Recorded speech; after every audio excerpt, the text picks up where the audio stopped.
మన సంఘం చాలా బలంగా ఉండింది. రాను రాను మన నాయకత్వ లోపమే కావచ్చు, పరిస్థితులు కావచ్చు, ప్రభుత్వాల విధానాలు కావచ్చు, లేదంటే పత్రికా యాజమాన్యాల వైఖరి కావచ్చు, ఏదో కారణాల వల్ల మన ఫెడరేషన్ ఇక్కడ బలహీనపడిన విషయం ఇప్పుడు చెప్పక తప్పదు. ఇప్పుడు ఈరోజు ఈ మహాసభ నిర్వహించడానికి మురళీధర్ కానీ, ఎల్లయ్య కానీ, రాజు వీళ్ళంతా 2 నెలల క్రితం నా దగ్గరికి వచ్చారు, హైదరాబాద్కి వచ్చారు. మేము ఇక్కడ ఫెడరేషన్ నిర్వహిస్తాం సార్ జిల్లాలో. అంటే జిల్లాలో ఫెడరేషన్ నిర్వహించుకోవడానికి చాలా శ్రమ పడాల్సి వస్తుంది. ఎందుకంటే ఇదేమో అసెంబ్లీ కాన్స్టిట్యూన్సీ ఇక్కడ ఉన్నది. మీరు జిల్లా అంటే జిల్లా మొత్తం నాయకత్వం ఉండాలి, జిల్లాలో అన్ని కాన్స్టిట్యూన్సీ కలిపి ఉండాలి. మీ తోటి అవుతుందా అని అంటే సాధ్యమైనంత వరకు మేము చేస్తాం సార్ అంటే అప్పుడు వాళ్ళకి ఒక హడా కమిటీ లాగా కన్వీనర్ కో-కన్వీనర్గా వాళ్ళకి ఆ బాధ్యతలు అప్పచెప్పి మీరు సభ్యత్వం చేయండి, సభ్యత్వాన్ని బట్టి మహాసభ పెడదాము, జిల్లా కమిటీ కూడా ఎన్నిక జరుగుతుందని చెప్పేసి ఆ రోజు చెప్పాను. కానీ వాళ్ళు 2 నెలల నుంచి వాళ్ళు ఎంత కష్టపడ్డారో ఏమో, తిరుగుతున్నారు, చేస్తున్నారు. కానీ మన జర్నలిస్ట్ మిత్రులు కదలట్లేదు, రావట్లేదు. ఎందుకంటే దీనికి కారణం కూడా ఉంది. ఇవాళ విభజించి పాలించే విధానం కూడా ప్రభుత్వాలు చేస్తున్నాయి. సంఘాలు చాలా వచ్చాయి, సంఘాలు పెరిగినాయి. ఒకప్పుడు జర్నలిస్ట్ సంఘం అంటే 1, 2 ఉండేది. తర్వాత 3వ సంఘం అంటే ట్రేడ్ యూనియన్గా మాత్రమే ఉండేది. కానీ ఇవాళ జర్నలిస్టులను విడదీసి కుల సంఘాలుగా, మత సంఘాలు, ఈ విధంగా జర్నలిస్టులలో కలం కార్మికులకు కులం లేదు, మతం లేదు.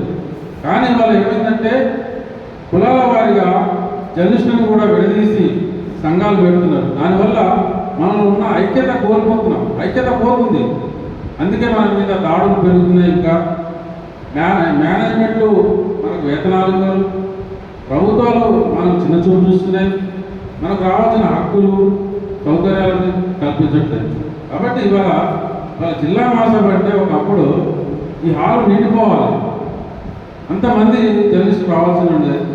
కానీ పలసనైంది. ఎందుకైందంటే ఇదే కారణం, కులాల వారిగా సంఘాలు ఏర్పడడం చాలా దురదృష్టకరం. ఎందుకంటే మనం ఉండేదే కొద్దిమంది జర్నలిస్టులు, కలం కార్మికులు కొద్దిమందిలో ఆ మందిని కూడా కొద్దిమంది కూడా విడదీసి ఏ కులానికి ఆ కులాన్ని సంఘం అసోసియేషన్గా పెట్టేసి విడదీస్తున్నారు. కాబట్టి ఇది చాలా ప్రమాదకరమైనది.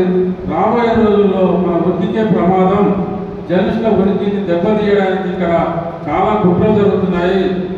ప్రభుత్వాలు, పాలకులు కూడా వాళ్ళని కుల సంఘాల వారిగా విభజించేందుకు చాలా కుట్ర పడుతున్నారు. కాబట్టి మనం చాలా జాగ్రత్తగా ఉండాలని చెప్పి మన ఫెడరేషన్ కోరుతుంది. కాకపోతే రాష్ట్రంలో అంటే తెలంగాణ రాష్ట్రంలో జర్నలిస్టులో పాత్ర తెలంగాణ ఉద్యమంలో చాలా ఉందని చెప్పేసి మనం చాలా గొప్పలు చెప్పుకున్నాం. గత ప్రభుత్వంలో అంటే 10 ఏళ్ళుగా ఉన్న బీఆర్ఎస్ ప్రభుత్వంలో మనం ఎన్నో ఆశలు పెంచుకొని ఉన్నాం. ఎందుకంటే తెలంగాణ వస్తే మనకు ఏదో వస్తుంది అని చాలా కలలు కన్నాం, ఆశలు పడ్డాం. కానీ 10 ఏళ్ళుగా బీఆర్ఎస్ ప్రభుత్వం మనకు చేసింది శూన్యం. ఏ ఒక్క సమస్యను కూడా పరిష్కరించలేదు. మన పోరాటాలే తప్ప, రోడ్డుకి పోరాటాలు చేసినా తప్ప మన సమస్యలని అసలు పట్టించుకోలేదు, పరిష్కరించే పరిస్థితి మనం దీనంగా ఉన్నాం. కనీసం ఇళ్ల స్థలాలు జర్నలిస్టులకు 1 ఏళ్ల నుంచి ఇళ్ల స్థలాల కోసం పోరాడుతున్నాం, ఎక్కడ కూడా సరిగా ఇవ్వలేదు. చివరి నిమిషంలో ఎలక్షన్లు వస్తున్నాయన్నగా జిల్లాలలో, మండల కేంద్రాల్లో తూతు మంత్రంగా కొన్ని చోట్ల బలహీన వర్గాల కోటా కింద కొంతమంది జర్నలిస్టులకు ఇచ్చి చేతులు దుక్కున్నది గత ప్రభుత్వం. అయితే గత ప్రభుత్వం చేసిన తప్పిదాలకు అనుభవించింది. ఆ ప్రభుత్వం పోయింది, కొత్త ప్రభుత్వం వచ్చింది. కొత్త ప్రభుత్వం కూడా మనకు చాలా హామీలు ఇచ్చారు, మేనిఫెస్టోలో పెట్టారు. ఈ ప్రభుత్వం కూడా మన సమస్యలను పరిష్కరించకపోతే మన పోరాటం కొనసాగుతుందని చెప్పేసి ఇప్పటి నుంచే చెప్పుకుంటూ వస్తున్నాం. ఏది ఏమైనప్పటికీ మన జర్నలిస్టులలో యూనిటీ ఉండాలి. ఐక్యత లేకపోతే చాలా ప్రమాదకరం, మన ఉనికి ప్రమాదకరం, మన మీద దాడులు జరుగుతాయని చెప్పేసి మన ఫెడరేషన్ భావిస్తుంది. 2008 నుంచి మన యూనియన్, మన ఫెడరేషన్ అనేది రాష్ట్ర వ్యాప్తంగా అంతకుముందు ఏపీ ఫెడరేషన్ ఉంటే తర్వాత 2014 తర్వాత తెలంగాణ వర్కింగ్ జర్నలిస్ట్ ఫెడరేషన్ వచ్చిన తర్వాత 33 జిల్లాల్లో కూడా మన కమిటీలు చాలా బలంగా ఉన్నాయి. అయితే సిద్దిపేట జిల్లా ఒకటి మాత్రం వెనకబడి ఉండే కాబట్టి ఇక్కడ మహాసభ జరుపుకోలేకపోయాం. రాష్ట్ర మహాసభ నాటికి దాదాపు 30 జిల్లాలలో పూర్తయింది. మొత్తం కమిటీలు పూర్తయి రాష్ట్ర మహాసభ బ్రహ్మాండంగా హైదరాబాద్లో నిర్వహించడం జరిగింది. కాబట్టి సిద్దిపేట జిల్లా కూడా రేపు రాబోయే రోజుల్లో ఇవాళ కొద్దిమంది ఉన్నాయని నిరుత్సాహపడకుండా రాబోయే రోజుల్లో మీ మిత్రులని జర్నలిస్ట్ మిత్రులందరూ కూడా కలుపుకొని కమిటీలో బాధ్యతలు అప్పగించి బాగా పనిచేసి మనం యూనిట్గా ఉండి ఇక్కడ సమస్యలు పరిష్కరించుకునేందుకు ప్రయత్నం చేయాలని చెప్పేసి కోరుతున్నాను.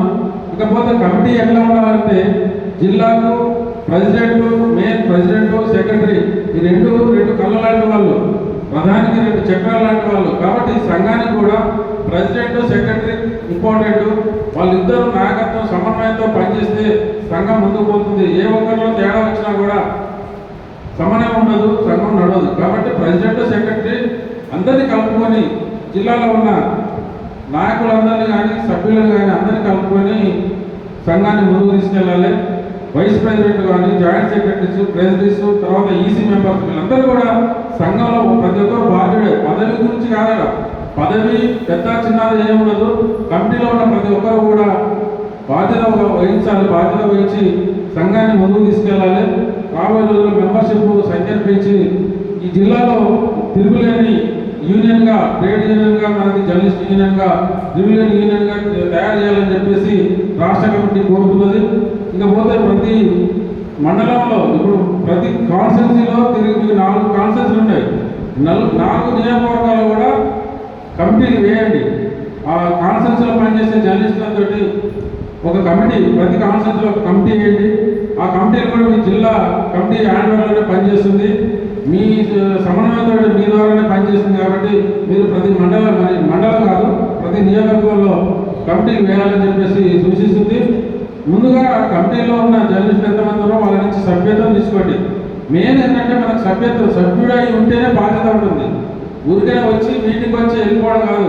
అతను మనం సభ్యత్వం ఇచ్చామంటే మన సభ్యుడు, అతనికి ఏ ఆపద వచ్చినా కూడా మనం ఆదుకుంటాం, యూనియన్ ఆదుకుంటుందని చెప్పేసి భరోసా ఉంటుంది. కాబట్టి ప్రతి ఒక్కరికి కూడా సభ్యత్వం ఇవ్వాలి. ఆ సభ్యత్వ రుసుము తీసుకొని మీరు జిల్లా నుంచి రాష్ట్ర కమిటీకి ఇవ్వాల్సి ఉంటుంది. కాబట్టి ఆ విషయాన్ని గుర్తుపెట్టుకోండి. మీకు ఆర్థిక వనరులు అంటే సంఘం పేరు చెప్పుకొని ఇష్టాచారంగా వసూలు చేసే వాళ్ళు ఉంటారు. గతంలో మనం చాలా చూసాం. పెద్ద సంఘాలను చెప్పుకునే వాళ్ళు సంఘం పేరుతోటి వసూలు చేసే కార్యక్రమాలు చేసేది తప్ప జర్నలిస్టుల సంక్షేమం గురించి ఏనాడు కూడా పట్టించుకోలేదు. కాబట్టి మన సంఘం అట్లా కాదు, వసూలు చేయడం కానీ లేకపోతే జర్నలిస్టులు విస్మరించడం కానీ అలాంటివి ఉండదు. మనకు అవసరం మేరకు మన మీటింగ్ జరుగుతుంటే ఎవరినో ఒకటి పట్టుకొని ఒక నాయకుని ప్రతిమలాడైనా లేకపోతే రిక్వెస్ట్ చేసి మాకు సాయం చేయండి, భోజనాలకు లేకపోతే ఇంకో దానికి సాయం చేయండి తీసుకోవడం తప్ప మన దగ్గర వసూలు చేయడం కానీ వేరే విధంగా అంటే తప్పుడు దారిలో పోయే సంఘం కాదు. నేను ప్రతి జిల్లాలో కూడా చెప్తుంటా, ఇటువంటి మనం జవాబుదారీతనంగా ఉండాలి, ఆదర్శంగా ఉండాలి. మన సంఘం అంటే అదే. అందుకే ఇవాళ రాష్ట్రంలో అన్ని సంఘాల కంటే మన సంఘం మీద చాలా నమ్మకం ఉంది. కానీ చాలామంది మన సంఘంలో రావట్లేదు. ఎందుకంటే కొన్ని కారణాలు ఉంటాయి. మేనేజ్మెంట్కి భయపడో లేకపోతే అవతలోడు వేరే సంఘం భయపెట్టిస్తుంటో, బెదిరిస్తుంటో, నువ్వు మళ్ళీ పోతే నీకు ఇల్లు ఇస్తావు రాదు, లేకపోతే ఇంకోటి రాదని చెప్పేసి బెదిరించే ప్రయత్నాలు చేస్తున్నారు. కాబట్టి మన సంఘాలకు డైరెక్ట్ రావట్లేదు. కానీ లోపల ఇంటర్నల్గా మాత్రం మన సంఘానికి చాలా పేరు ప్రతిస్తుంది, మన మీద నమ్మకం ఉంది. కాబట్టి ఆ విషయాన్ని మీరందరూ కూడా గుర్తుపెట్టుకోండి. రాబోయే రోజుల్లో మన సంఘంలోకి చాలా మంది సభ్యులు వచ్చేటట్టుగా ప్రయత్నం చేసి ఈ జిల్లా కమిటీని విజయవంతంగా నిర్వహించాలని చెప్పేసి కోరుకుంటున్నాను. అట్లాగే ఇవాళ మీడియా పరిస్థితి ఎట్లా ఉందంటే, ఒకవైపు వేతనాలు లేవు, యాజమాన్యంలో వేతనాలు ఇస్తలేరు, తర్వాత పత్రికల్లో భద్రత లేదు, అంటే ఉద్యోగ భద్రత లేదు.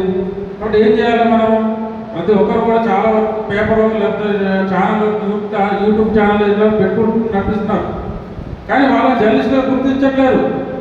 వేరే సంఘాలు కూడా అలాంటి జర్నలిస్టులని ఖాతా చేయట్లేదు, లెక్క చేయట్లేరు. వాళ్ళు జర్నలిస్ట్ కాదని చెప్పేసి ప్రచారం చేస్తున్నారు. అలాంటిది ఏం లేదు. మనము 20 ఏళ్ళు 30 ఏళ్ళు పనిచేసిన జర్నలిస్ట్గా పనిచేసే వాళ్ళ ఒక పత్రికను లేకపోతే ఒక ఛానల్ నడుపుకుంటుంటే వాడు జర్నలిస్ట్ ఎందుకు కాడు?